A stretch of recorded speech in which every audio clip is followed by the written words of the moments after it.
as we've been saying, it's really no secret that right now there are dozens of recently passed or pending bills working their way through various state legislatures, removing a lot of protections or limiting the rights for queer Americans. And, ultimately, Chrissy, I know that this is kind of an unfair question, but I was kind of hoping you'd be able to tell us, like, what the fuck? Like, what's going on right now? Yeah, I mean, okay, so broad, view from sort of 30,000 feet sociological analysis is what's going on is major right-wing backlash by primarily white conservative Christians who are afraid that they're losing their America, right? And at root of this is a lot of things. I mean, it's not just about trans people or queer people. It's also about patriarchy, and so these anti-abortion laws that are being passed and considered, we have a real test of Roe v. Wade coming up at the Supreme Court in its, this year's session. They're all connected too, as well as white supremacy. So you have, this white conservative Christian demographic in the United States whose history is just steeped in white supremacy and the strict enforcement of patriarchy. They know at this point that there are fewer of them than there are of the rest of us who want to have a normal, sort of nice pluralist country where we don't have hierarchies based on those things. That whole melting pot thing that we were promised when we were in third grade. Yeah. It threatens them. So, as an authoritarian demographic, largely a demographic that exhibits an authoritarian ethos, they externalize their problems. They scapegoat other groups of people. They look for vulnerable targets. They would like to push back everyone's rights to, the 1950s when the straight white Christian male was just so clearly on top of American society. And right now, the easiest demographic to target would be transgender people. We're not as widely understood in the general population as certain other marginalized groups. A lot of people don't think that they know a transgender person. But, it's not going to stop there. And I mean, and the assault on abortion is happening, of course, simultaneously, and also just on anything non-heteronormative. And a lot of it is targeting youth, right? Because they're trying to clamp down and get the kids back under control, right? They know that kids are leaving religion in droves, that kids are more likely to identify as queer, simply because they feel, I guess, safer and more validated in simply being themselves. They don't think that really there's a huge difference in how many people are queer, in Gen Z versus older generations. It's just that. Yeah, your parents might not think that, but in terms of like sociologists and the experts, genetically, we're pretty well the same species we always were. So how much of this comes down to like control of information? Because kids have TikTok now, kids have access to the internet. There are more than 4 channels. And so you can't just yell at like your local Fox affiliate to stop playing The Simpsons if you want to keep people from knowing about like counterculture. Right. They definitely want to control information where and how they can. And I think by and large, that's going to be a failed project. But what are they doing right now? And they're screaming at school boards to ban mouse and get rid of this CRT that they don't understand what it is and no one is teaching in schools per se.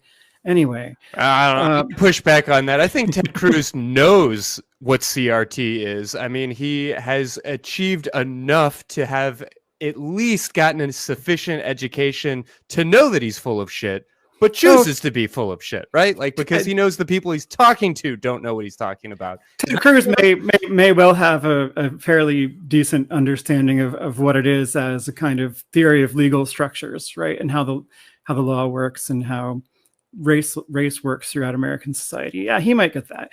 But basically, they're mad that the schools want to teach kids about the real history of race in the United States.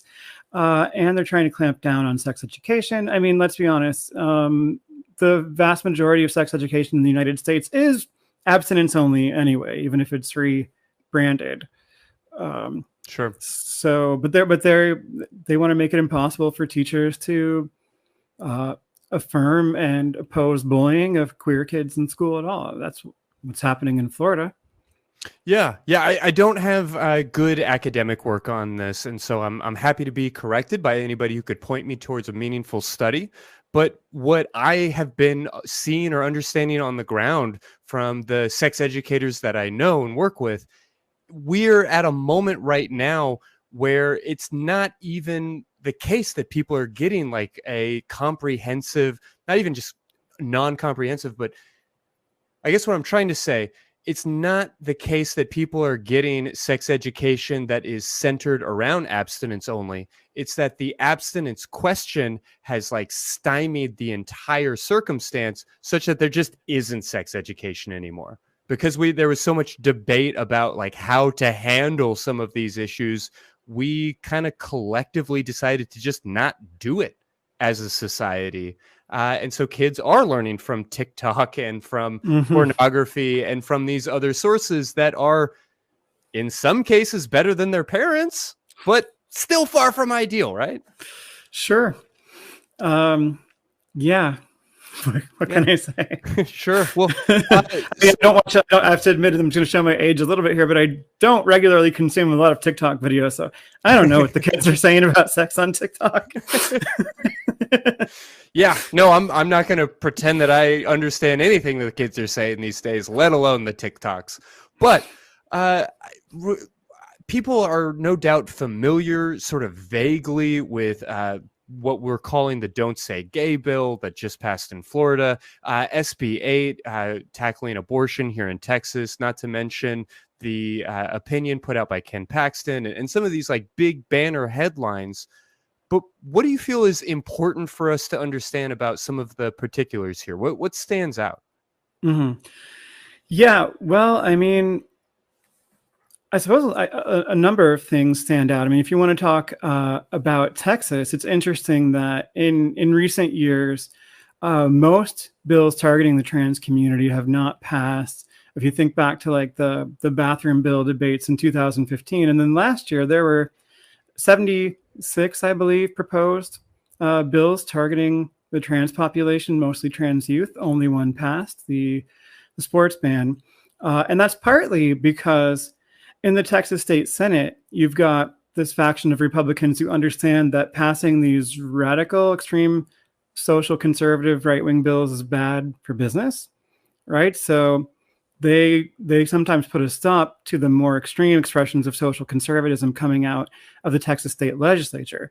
But now, I guess what you want to talk about Texas and the assault on trans kids and their families, what really stands out is that Ken Paxton, and the governor just on their own engaged in this massive, I guess let's just call it executive overreach, right? And they implemented this policy of ordering CPS to open sham child abuse investigations against the loving parents of transgender kids without the legislature's approval. And, I've talked to some of these parents from my recent reporting. I've talked to legal experts, and this is clearly unconstitutional on its face, just according to the Texas State Constitution. That's not a controversial opinion among actual experts on Texas law. There's a lot of arguments that it's unconstitutional also for equal protection reasons in terms of the United States Constitution. But with Texas law, the executive isn't supposed to be able to do this without legislative backing. And they decided to do it anyway. And I think they partly did it because of the primaries and elections that they were involved in, right. but also because of their ideology. And Ken Paxton is well known for being an extreme right-wing Christian. I mean, that's kind of what he does, that and felony fraud stuff that he never actually. Those are just two big things. Yeah.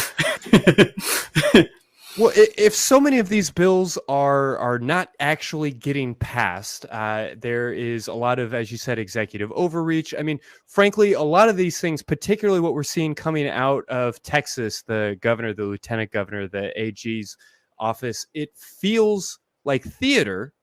And so it doesn't really seem to be about making like meaningful change to legislation so much as it is about grabbing headlines and motivating a base. Am I reading that right at all?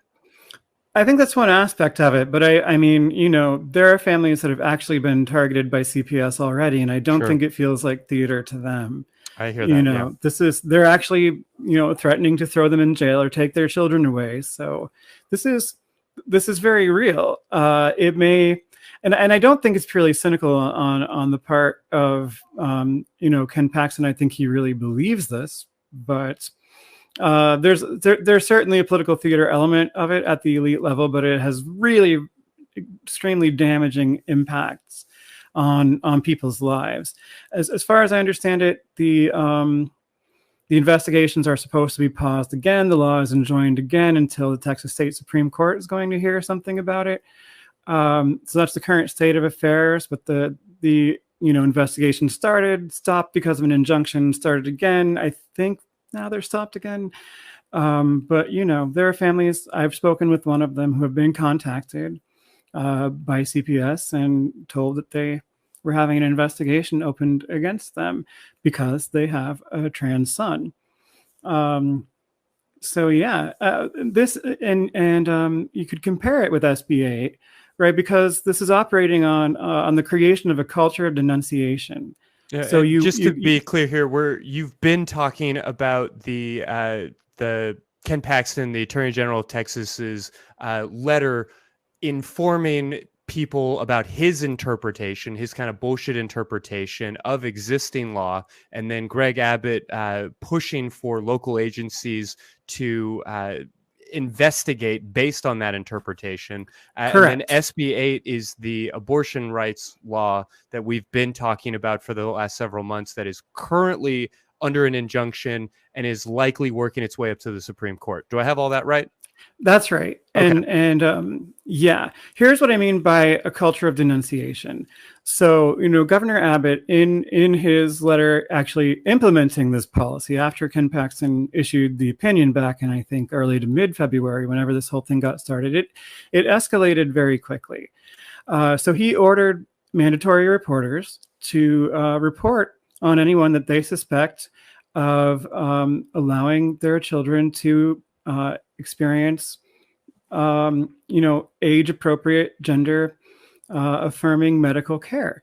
Which, and, you know, just to clear up for the audience, I am one of those people. Like, I am a mandated reporter in the state of Texas. So is every teacher, every nurse, administrators of a number of different sorts. Anybody related to the medical field is likely a mandated reporter. I don't mean to keep interrupting you. I just wanted to make sure that it was clear just how widespread this all is. But please, right? No, that's very important. A lot of people may not be that familiar with the category of mandated reporter, and it varies some from state to state. But yeah, in many cases, you know, broadly speaking, people who work with children are supposed to report any suspicions they have of any sort of child abuse, even if you think it'll probably come out unfounded or it's probably nothing. You're supposed to report it. You know. And so now what's literally happening in Texas, well, at the moment it's paused, but it has been happening, is that you have to choose, right, between breaking the law as it's being interpreted by this administration or doing something that is in fact itself abusive, and that is targeting these families who haven't done anything wrong, who have been following medical best practices, and been loving and supporting their kids. And so, again, as I said, it's a culture of denunciation, right? There's this encouragement of people to spy on their neighbors, tell on their neighbors, you know, interfere in people's private lives. And it's the same with SB8 because of its very strange private enforcement mechanism in which if you are aware of anyone who is even just a party to someone having an abortion, after 6 weeks, then you are supposed to, you're able to sue them and get $10,000 from the state, right? So this is encouraging denunciations of targeted groups. I mean, this is really serious authoritarian sort of Soviet style stuff, if you will, right? Get people to surveil one another and denounce one another to the state. That's very not how people would have used to think about Texas, I think. Right? Is that there's going to be the government is supposed to have this much interference in ordinary people's lives and is looking to people to spy on their neighbors and rat to the government. Yeah, no, this is theoretically a like very libertarian state, a very personal rights and small government state. That's certainly not how we operate, but that's how we like to think of ourselves, which is one of the very aggravating things about this entire experience, because it doesn't take a whole lot of sifting to recognize just how much bullshit there is in this process, how much of this is about distracting people and about throwing people off the scent and going through procedures that just don't make any good goddamn sense. There's pretty bald-faced bigotry at work here. Yeah, absolutely. And, I was talking to a law professor, Charles Rhodes, goes by Rocky, who's based in Houston. And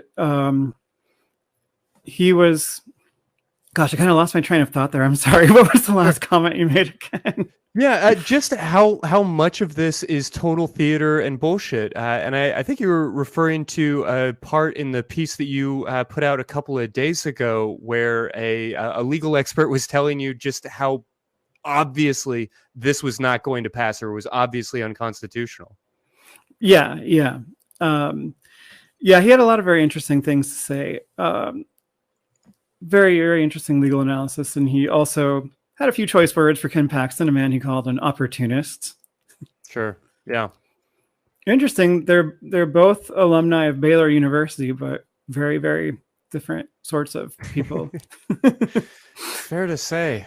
Well, one thing that has me curious and maybe a little bit paranoid even is watching how there are these big headline bills that we've been talking about and people are making jokes about at the Oscars and we're having this culture war over.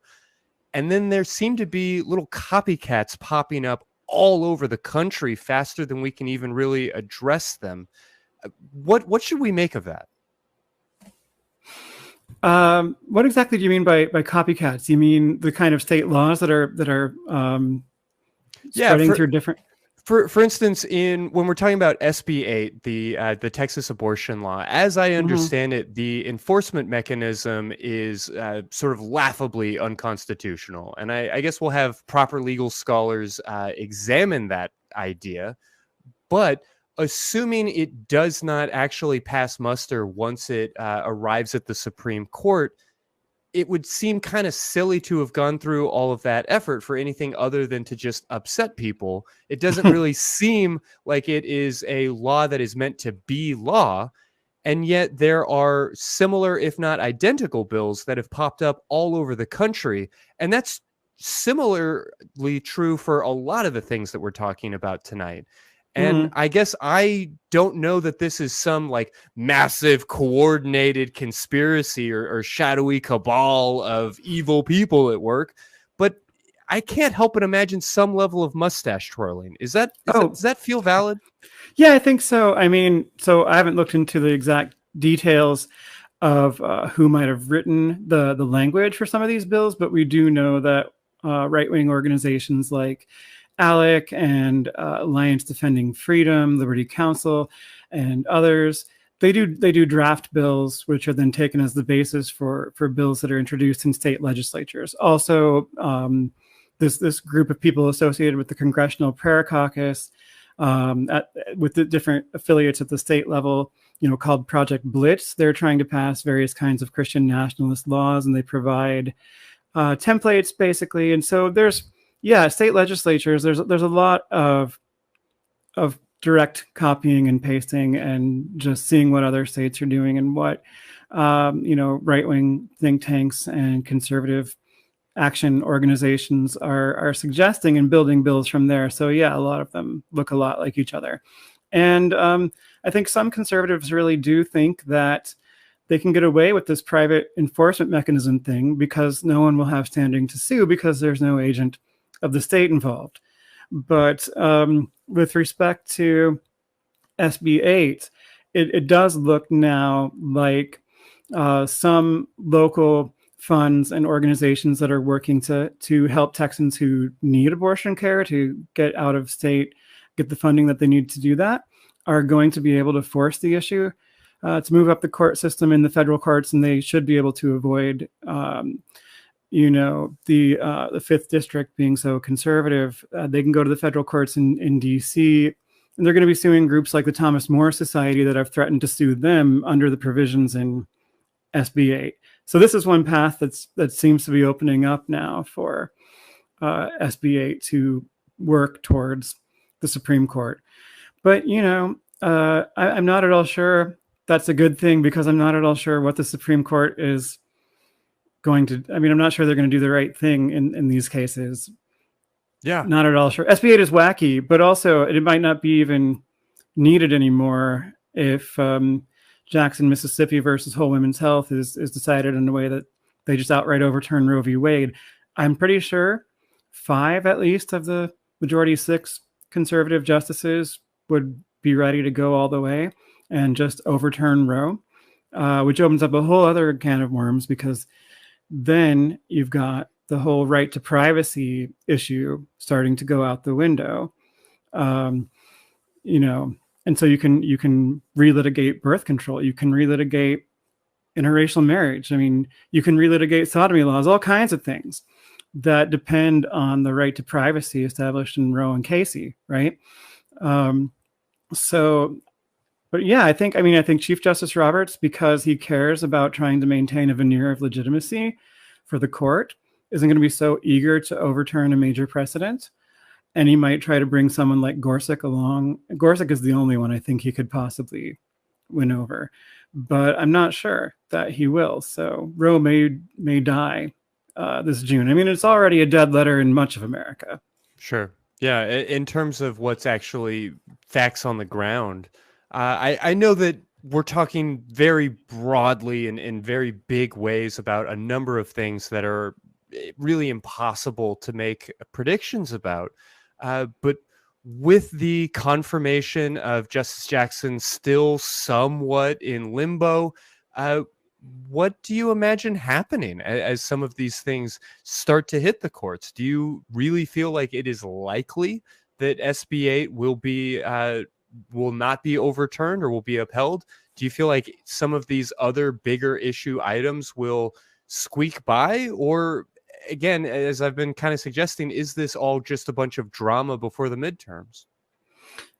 I mean, I do think it's really very dangerous stuff. It's more than just drama. It is something that the base wants, but that doesn't mean that it's not going to result in real violence to real people. You can't just create these monsters and keep them under control. I'm not a legal expert, so I need to put that caveat there. I've talked to a lot of legal experts about this stuff, though, for the kind of reporting and analysis that I do. I think I need to be cautious about making predictions about SB 8. I could certainly see the enforcement mechanism being, say, overturned, but not the 6-week abortion ban itself. Mm-hmm. But I honestly think it is very likely, because again, 5 out of the 6 conservative justices are really extreme zealots. I mean, I see the Supreme Court as pretty much an illegitimate institution at this point. It's been stacked, it's been politicized by the far right. And so I think they're likely to just overturn Roe altogether. I really think that's a very real possibility that people need to be prepared for. The conventional wisdom always used to be that, Republicans will never let Roe be overturned because it's so good for, ginning up support for their elections. Sure. But once you start these social processes in motion, I mean, again, you can't keep that monster under control. You can only edge something for so long before it explodes. So there you go. Parts of the show. Yeah, I mean, you've been covering sort of white nationalism, or I'm sorry, Christian nationalism. Don't mean to confuse the two. Well, they have a lot in common. In that Venn diagram, yeah, pretty overlapping. I mean, you've been covering these questions and these issues and looking at a lot of these same names for a long time. Broadly speaking, do you feel like this is the I don't know if healthy is the right word, but is this a like healthy pendulum swing after 8 years of having a black Democratic president, or is there something more going on here? Yeah, this is definitely not just a healthy pendulum swing, which I'm not even sure that's a thing. But yeah, I mean, American politics, of course, does tend to have this kind of pendulum to it in terms of we tend to have divided government, right? And we tend to elect Democrats after Republicans and not have one, party have the presidency, both houses of Congress for very long, if at all. There is kind of a swing back and forth. But no, this is a broader, deeper right-wing backlash. Much of it happening because our states and in some cases the federal government are actually structured to advantage conservative white people, to give them disproportionate power in our political system. So, with state politics as well as the U.S. House, gerrymandering has been an issue. Voter suppression is a huge issue, and it's going to be a huge issue in the midterms. And then, of course, there's the Electoral College, right, which basically means that a state like Wisconsin, which I think, or not Wisconsin, sorry, I meant to say Wyoming. Wisconsin has a fairly big population. Wyoming has like 600,000 people, but it gets the same weight in the Senate as like California or New York. Sure. I really don't think that's fair. Yeah, I mean, we all take it for granted in the sense that we learn about it in 4th and 5th grade, and we ask our silly questions, and we get our silly answers, and then we just sort of go along with, yeah, okay, so that's how we do it. That's the American system of government. But it's right. incredibly problematic when you don't normalize it. Right, and if you think too about the Electoral College and the way that works, I mean, in many recent elections, and it's happening more and more, Republican candidates win the presidency while losing the popular vote. That's not normal. It's certainly not democratic, So they're holding on to power, and they have this power to a degree that's really not fair. And I mean, they've done the same thing with the Supreme Court, right? They've stacked it in a brazenly hypocritical way. So when President Obama appointed or nominated, Merrick Garland, current Attorney General, for Antonin Scalia's Supreme Court seat after he unexpectedly died. Mitch McConnell said, well, we have this whole tradition I just made up of never, having hearings on a new Supreme Court justice in an election year. And then what happened with Amy Coney Barrett when Ruth Bader Ginsburg died, right? They rushed Trump's nominee through. So the small number of very conservative Christians friends that I still had in my black book, or that would still take my calls, I was honestly shocked at how easy it was to speak out of both sides of their mouth on that particular issue. That to me felt like a very clear cut, like, okay, we can all look at the news and we can all agree that there is something fishy about. And not even there. So I don't want to overly other the opposite side of the aisle, and I don't want to talk about brainwashing or any of these silly kinds of notions. I mean, the people who vote these folks in are people, and I get that. But I don't know, it's becoming increasingly challenging in these divisive times to find that common ground, or to find even a shared sense of reality. I mean, is that just me and my paranoia as I get deeper into activism, or is there something that's shifting? No, that's not just you. Post-truth politics is a hallmark of authoritarianism. And so when you get to the point where you're disagreeing with people... politics, that's not a term I had heard before. God, I'm going to have to sit with that for a second. Please keep talking. Yeah, so when you get to the point where you're disagreeing with people on demonstrable facts, you're dealing with post-truth politics, right? You think back all the way to Karl Rove, George W. Bush's strategist, and his discussions of truthiness and the rise of Fox News and so forth, and the right-wing alternative media ecosystem. Yeah, it's not brainwashing, right? Brainwashing per se isn't a term that means very much. It's not really a scholarly or a scientific term. I mean, it was something that was created, I believe, in the context of, the Cold War, the CIA looking at torture techniques used by the Viet Cong and groups like that and calling them brainwashing. Now, undoubtedly, if you severely traumatize people, you have a major impact on their psychology. But, just sending people messages that are false isn't exactly brainwashing, but it does erode people's commitment to a sort of shared truth and reality. And we all do have cognitive biases, right? So all of us have certain beliefs that are associated with our identity, and it's very hard to change those, even when presented with facts. And so what right-wing social media or OAN or Fox does is takes those things and creates moral panics around them and helps to drive this defensiveness, and then pushes people ever further into this land of just believing things that aren't true.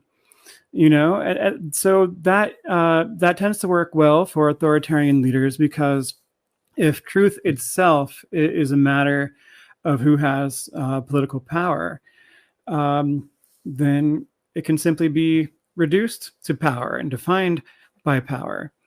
And the population trying to sort through all the different narratives about things can get sort of worn out and worn down, and that works well. I mean, we've known for a long time that conservatives don't want most Americans to vote. They don't think most people should vote. Paul Weyrich, who founded the Heritage Foundation in the 1970s and was a long-time right-wing Catholic strategist and powerful, conservative actor in elite circles, very explicitly, there's footage of him saying very explicitly, I don't want most people to vote. So if they can discourage you from voting by spreading disinformation, they will. Or, look at the example of authoritarian Christian communities. I went to Christian schools growing up and was given a lot of, frankly, alternative facts, right? And I'm not just talking about young earth creationism, though. That's like the obvious go-to example, right? They were teaching me stuff that is demonstrably false and saying that it was true, and that not only was it true, but that if I didn't believe it, I probably wasn't saved and wasn't going to go to heaven, right? So there's a lot of manipulation around disinformation. And being like armed for it. I mean, I remember spending so much time in my Christian high school preparing for the day where I would be called upon by a liberal professor at a liberal university, and I would stand up and I would say, "No, sir, that's not true." And that moment never fucking happened, because I got to college and they started teaching me things that I read in books that actually turned out to make pretty good goddamn sense. And all of a sudden the whole worldview crumbled because of it. I can think of a couple of very embarrassing moments for myself in college where, there was one professor who really did like to push back on conservative Christian stuff and try to goad kids. And I remember her talking about how, you can know that certain stories aren't true because they contain miracles. And so I tried to defend the possible historicity of miracles, which, is embarrassing to think back on. But I also got that apologetics training, right? Defense of the faith. And you're going to, if you do go to a state school, which you probably shouldn't, in the view of, the people at my school, they tried to funnel people into evangelical colleges. Then you have to be ready to stand up to these evil, godless Marxist professors. It's nonsense. But so, I mean, we were talking earlier about information control, and you can't stop kids from watching TikTok, but maybe Trump tried, and it kind of bit him in the ass, which is fun in and of itself. But keep going. But maybe you can get them invested in certain kinds of narratives, and maybe if they don't learn CRT at school, then they won't become anti-racists. I think it's a losing cause. Obviously, Gen Z is very secular, very liberal. And the Christian right, they know they're losing control, and that's part of why they're freaking out and trying so hard to suppress, sometimes violently, everybody that they don't like and who simply falls afoul of being allowed to exist in the way that they see the world. Yeah.